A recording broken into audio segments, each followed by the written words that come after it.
Alors, par rapport au contexte de changement et de conduite de changement, il y a quelque chose qui m'a assez frappé dans les collectivités territoriales, soit dans celles que j'ai travaillées ou où je suis intervenu, c'est un conflit de temporalité.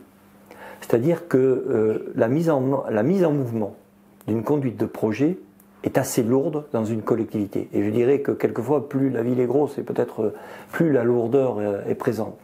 Parce qu'il y a des procédures et il y a des processus. Et les procédures, c'est les passages conseils municipaux, les passages avis du comité technique, avis du comité d'hygiène, sécurité, conditions de travail, etc. Autant de temps qui étirent le temps. Et d'un autre côté, quelquefois, le projet, il a un impératif.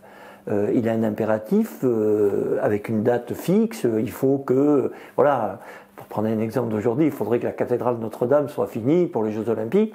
On voit bien qu'il y a des échéances comme ça qui sont posées, et ce qui veut dire que quand il y a l'échéance, eh bien, ça doit bousculer tout ce qui existe dans les collectivités territoriales, qui est encore du domaine un peu de la bureaucratie. Et c'est pas péjoratif de dire ça, mais c'est encore un monde de parapheurs, les collectivités territoriales. Ce qui veut dire que immédiatement, on va avoir ce conflit de temporalité. Et quand on a un conflit de temporalité, il faut tenter de le résoudre. Et une des victimes de la résolution du conflit des temporalités, c'est le travail.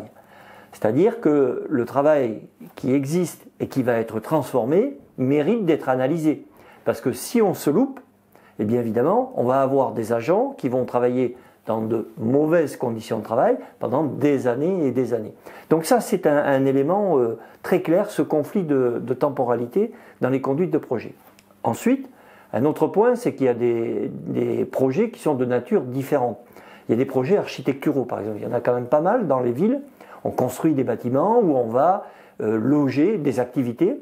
Et un maire aime bien avoir, quand il a fait un mandat, il a dit « j'ai construit la nouvelle mairie, j'ai construit la nouvelle piscine, j'ai construit le gymnase, j'ai construit la salle des fêtes, ou j'ai rénové ». Enfin, voilà, il y a ce côté bâtimentaire qui est très important dans les collectivités territoriales. Et du coup, et là encore, on voit bien que les enveloppes financières augmentent régulièrement par rapport à ce qui était prévu au budget. Mais par contre, la place du travail est toujours minimisée. Les gens qui font des conduites de projet dans les collectivités, mais je pense que c'est aussi un peu vrai dans le secteur privé, ont une représentation du travail qui est extrêmement étriquée.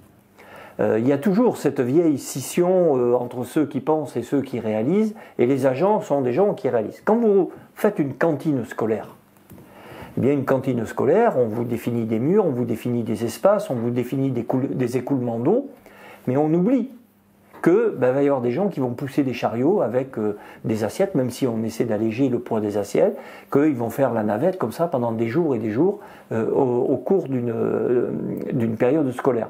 Et du coup, on ne prend pas en compte ce travail, et après, une fois que c'est construit, c'est quasiment figé. Dans une des écoles où je suis intervenu, par exemple, qui était assez neuve, le caniveau d'évacuation d'eau était perpendiculaire au cheminement des chariots des agents qui passaient de la cuisine à la salle de service, au restaurant. Eh bien, à chaque fois qu'elles passaient sur ce caniveau, il y avait bloum, bloum, bloum, bloum. Vous voyez, ça faisait ça. Et à chaque fois, elles encaissaient dans les épaules. Alors, encaisser une fois, deux fois, c'est pas un problème. Mais quand vous savez que les gens sont pérennes sur leur poste, en particulier dans la fonction publique, pendant 5 ans, pendant 10 ans, pendant 20 ans, vous imaginez le nombre de soubresauts que vont encaisser les épaules, et un jour on aura un trouble musculo-squelettique par rapport à ça.